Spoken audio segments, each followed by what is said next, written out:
Plants vs. Zombies was one of the first games I ever played. I fell in love with the unique art style, the unforgettable soundtrack, and of course, the gameplay. It just so happens I feel the exact same way about Terraria 2. So what would happen if they were brought together? Well, after finding this incredible mod which does just that, thanks to a video by CrispyLink, I knew I had to play it myself. My goal was to take down the wall of flesh using plants only, meaning defending myself would be really hard. I also slapped on master mode to make it even more painful. Finally, I'm trying to hit 50,000 this year, so if you could leave a like and check that you're subscribed, it would mean the world. Thank you. Enjoy the video. This is gonna be a very tricky challenge because I'm not gonna be able to use any conventional, traditional weapons, right? This godly copper short sword, I got godly. It's useless. Now, while I couldn't defend myself at this point of the game at all, the NPC still can. This is where my buddy Bradley comes in, who is doing his best to keep me alive for the time being. Bradley the guy, dude, he's locking it. Look at that. We've got FaZe Bradley over here. Oh, okay. I'm just gonna leave the guide to that because I can't actually do anything about it. Bradley, dude, I thought you were in FaZe. Come on, lock in.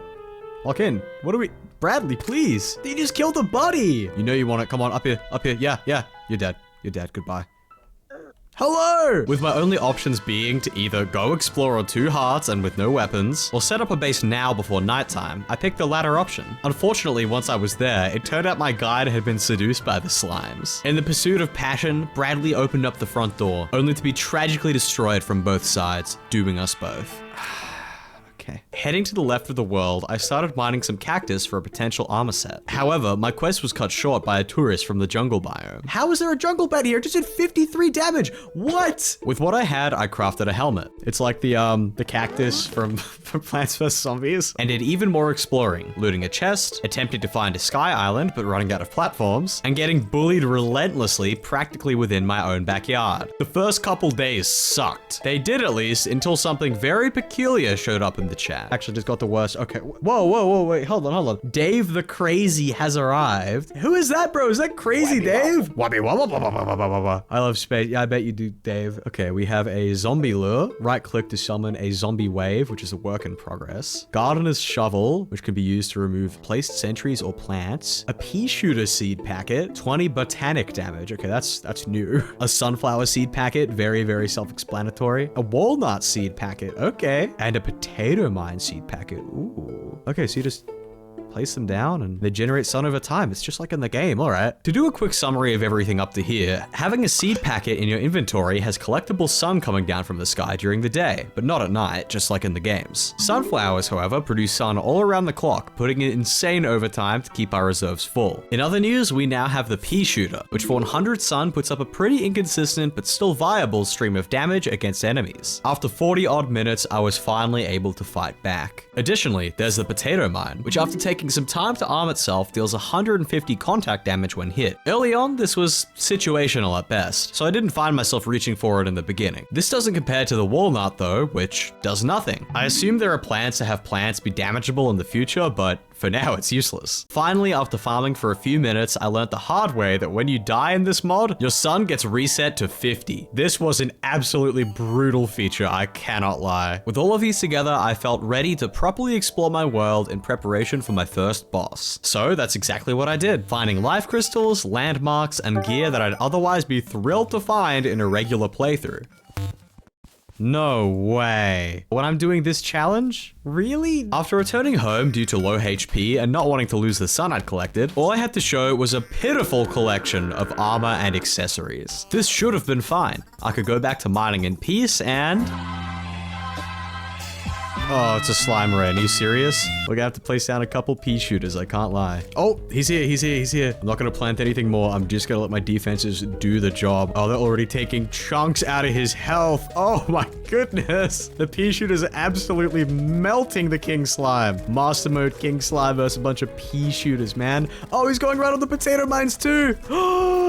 Oh, they got him anyway. Let's go. We'll actually take that. Ladies and gentlemen, we have found the most brain-dead way to beat bosses. That was terrible. I didn't dodge a thing. However, the pea shooters are clearly trained gunmen, ready to do whatever it takes to take down whatever threat comes their way. Now that I had royal gel, slimes would no longer attack me. This made finding and using a suspicious-looking eye much easier. Water walking boots, a suspicious-looking eye, and silver bars. Oh my god. Now it was time for me to do introduce a foolproof plan to defeat the Eye of Cthulhu. With no movement accessories and 19 defense, I found that improvising using my single-digit brain cells was the best call. I placed down a bunch of rails to create a makeshift arena. Granted, I've never actually used rails before, you know, so I could compensate for my lack of movement. And after I planted like 24 pea shooters, the fight went about as you'd expect. Master mode Eye of Cthulhu against a zillion pea shooters. And they're going. He's already in his next phase. He's already in his next phase. They have no mercy. Come on. Come on. No hit. This is what it's all about. Oh god, no. Okay. Oh yeah, that strategy was sound. That was a very, very good strategy. The brain dead strat hadn't failed me yet, so now with the Shield of Cthulhu in my arsenal, movement and boss fights will be a little easier. What made this even more of a treat was my decision to check Crazy Dave's shop, just in case anything new had been unlocked. This wasn't here before. Shoots frozen peas that damage and slow foes. Oh, and they got the chomper as well. I figure I should also buy the zombie lure now that I have a bit more money, so we can see what that one does. Right click to summon a zombie wave. Okay, so I'm getting the impression that this doesn't work at this point in the game, or it just doesn't work full stop. If this mod keeps getting updated, I really hope they add functionality to that item. The zombie lure not working was definitely a big shame. I was hoping to have a last stand type of thing happen, but it is what it is. Anyway, I now had a chomper and snow pea to work with. Early game in Plants vs Zombies, both of them are pretty solid, so I was hoping that there'd be a substantial upgrade to the pea shooters, which, I don't know, they kind of weren't. Take the snow pea for example. 175 sun for 5 extra damage compared to the regular pea shooter, except with a slowing effect. That's great and all, but like, would you rather have 5 snow peas down or 10 pea shooters? Then when it comes to the chomper, well, I'll show the capabilities of that little guy later on. After building an underground farm for my unpaid army of sunflowers, I wanted to try the Eater of Worlds. Not so much because I wanted to try these two out, but because I wanted to skip the armor grind and upgrade to shadow armor as soon as possible. The Eater of Worlds didn't go nearly as easy as I thought it would be though. I had to spend a good 15 minutes slowly blocking off the underground corruption to block off eaters, while I desperately tried to destroy shadow orbs with no sun to defend myself. But Woot 7, I hear you ask, why did you have no sun? Well, I wanted to introduce a bit of an extra challenge to the run, so I made a rule that during nighttime, when no sun comes down from the sky, I was not allowed to collect any sun. This on its own was a terrible mistake, but thankfully I had about 24 plants waiting for me on the surface for whenever I could get the boss to summon. Eventually I made it, but it was awkward. Worm time. Oh, it's coming from this way? Can I go up, please? Thank you. Oh, that was really bad. That was a really bad start, but this is fine. Get it! Get it! All I have to do is stay up here and I win. Oh my god, they're shredding it. They're shredding it so much. Oh no, it's spinning. It's master mode, right? All I've got to do is stay up here and sit pretty. I can pick up some of the HP. Yes, perfect. Yes. Nope. No! The blood moon, are we serious? With the blood moon on the way and my stubbornness to find life crystals or movement accessories going haywire, I found that brute forcing the Eater of Worlds was my strategy. However, the nearest shadow orbs were quite a ways away, and I'd forgotten about worm food existing, so as far as I knew, I'd only get a second shot at this. After creating an underground pathway to the surface and fighting off dozens of eaters, I was ready to try again. It has started. We're gonna stay all the way up here, playing it super safe because that took like 45 minutes to prep, and just let them do the job for me. Come on, 600 HP. It's not over till it's over, man. I learned that the hard way last time. Look at that. Go get him, get that guy.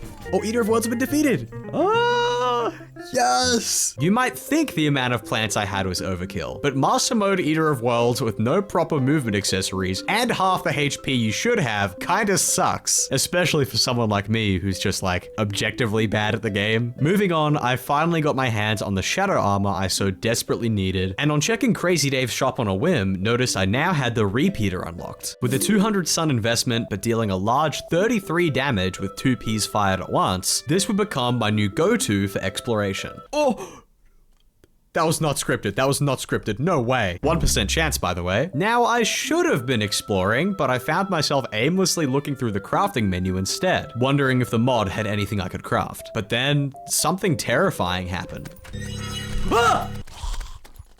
That just scared the out of me. Oh my god. I forgot that I had that mod on. Great. Great. With the adrenaline from that jump scare running through my veins, it was time to gear up. Be for real, bro. A hook is huge, actually. I've been needing that for a while now.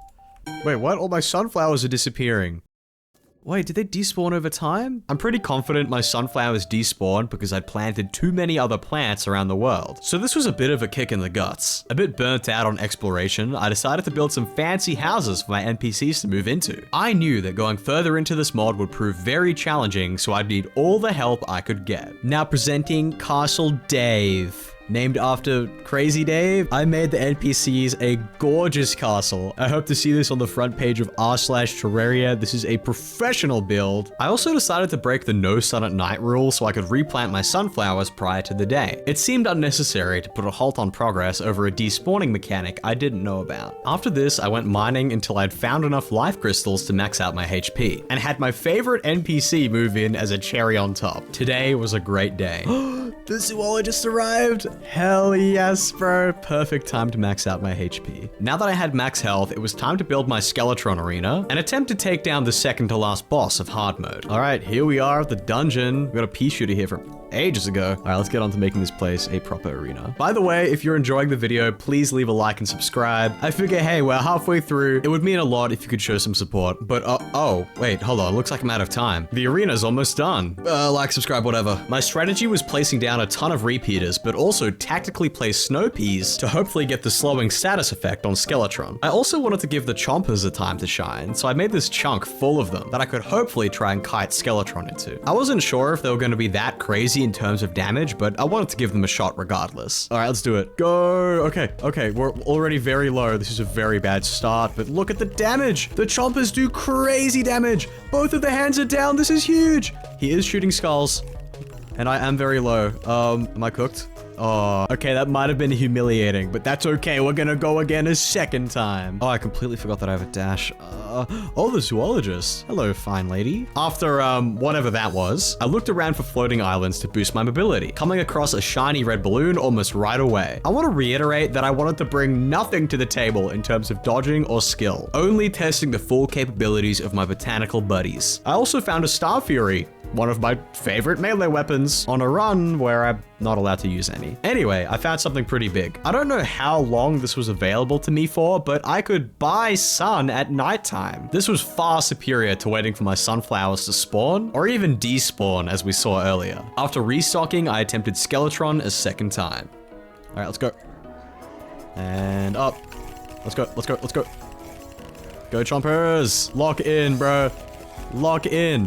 One hand down, two hands down. Okay, now we have the mobility for this. Let's just keep moving. Look at that. Okay, yeah, we're way better than before. Alrighty, he should be cooked. Let's just wait it out. And yup, there we go. Nice. That is Skeletron down after a pretty humiliating battle that first time, but that's okay. That's okay. I have no qualm with that. A win's a win. Now that Skeletron was down, I went into the dungeon and promptly died.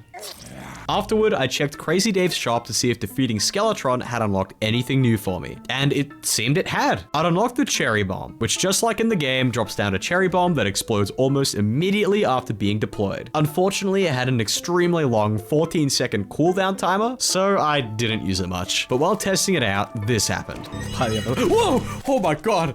Oh, I really regret using that mod. Now that Skeletron was down, the next move was to move down to Hell and work on my Hell Bridge. Before that though, I got an obsidian skin potion and went mining for Hellstone. I crafted a full set of molten armor, as I wanted as much defense as possible for the upcoming battle. I ended up with 30 defense, which definitely wasn't enough for a run like this, so I slept until the goblin army invaded. After 20 minutes of scrolling on reels, they spawned in and I wiped them out very quickly with my plants. Then I went searching for everyone's favorite little goblin scammer, which took 25 minutes to find. This was definitely the longest time it's taken me to find the Goblin Tinkerer, so I'm starting to think Dr. Zomboss might have paid him off to avoid me. Once everything was reforged to warding, I was sitting on a delightful 51 defense. I also bought rocket boots and combined them into Spectre boots. Surely this would be enough to beat the wall? I started on my Hell Bridge with my initial strategy to take down the wall being to plant a ton of potato mines. These do a sizable amount of damage each, so hypothetically, if I put a bunch in one little cluster, they could take out the wall no questions asked. The only issue is that they destroy themselves when exploding, so this wasn't viable because imps and demons kept running into them. Damn, they're smart. So I decided my plan B would to be using this tech I'd found earlier in the playthrough, where you can place a seemingly infinite amount of plants all in the same block. Of course, if you get the right angle. I opted for repeaters due to the consistently high damage output being the absolute best of anything I had access to. But Woot 7, the wall of flesh moves non-stop. Why would you place all your plants in one specific spot? Well, dear viewer, I'll tell you why. It wouldn't be moving anywhere. My ultimate plan would be to speed kill the wall on spawn, not letting it move past the wall of defense I'd set up. Like using plant food on a Gargantua frame 1, I wouldn't give it any room for survival. I probably should have mentioned this earlier as well, but I only let myself use 10,000 sun for this attempt, which is the max. Anywho, let's see it in action. Down to my final repeater for this, for this test. Oh. Perfect. All right, go my repeaters. Go my repeaters, go. Go, get him. Get him. No, that's not enough. Or is it? What is it?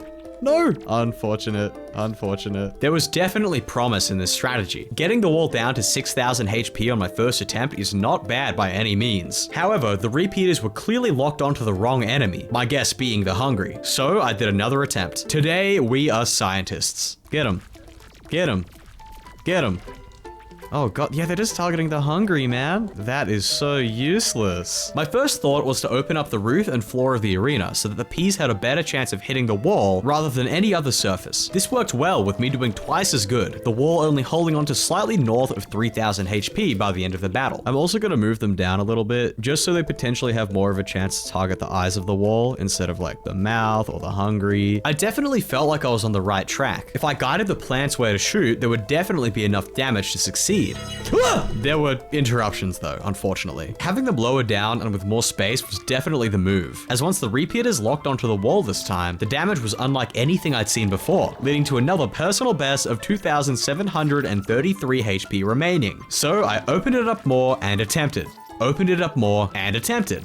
Unfortunately though, it seemed I'd hit a wall already. I planted 25 potato mines and removed 12 of my repeaters to compensate, to see if my original plan would have made much of a difference. The mines altogether would equate to about 4,000 damage, so it could have been game-changing.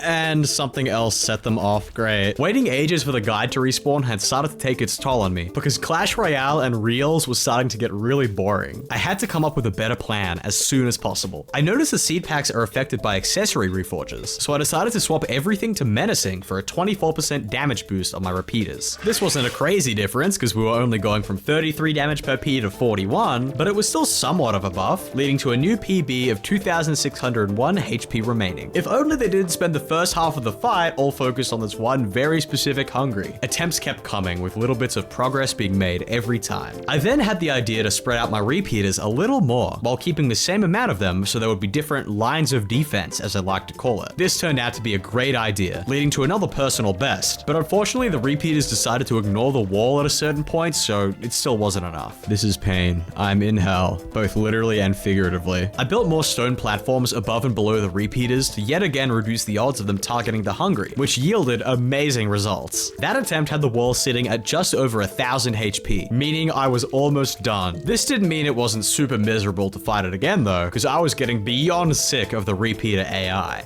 Yeah, maybe just maybe. Please, it's 1k HP. Attack the wall, come on. No, why? Because the group to the left kind of sucked, I dug a bunch of them up and made a new group on the right. This is where the wall actually spawns, so it made a massive difference. All right, bro, come on, lock in. I'm gonna die in here. Oh, maybe. Please, bro. Please, bro. Finish it, finish it, finish it. No! After that attempt, my morale was high. All I needed was one good run to beat the wall, one lucky line of Ps to take it out. And after over 3 hours of fighting, the luck finally hit. Bro. Please, please, come on. It's so doable. It's so doable. Come on, finish it. Yes! Yes! Yes! Yes! Oh, baby! Oh my god, I can't even TP back, can I? Oh my god, I don't even care. I was now officially in hard mode. Unfortunately, this mod only supports up to the wall, but hopefully the developers update it one day. That took me as long as the Devourer of Gods in Infernum, by the way. Thank you so much for watching. Make sure to like and subscribe if you want to see more. And if this mod does get an update, let me know if you want to see me do a part 2. Other than that, thank you so much for watching. Goodbye.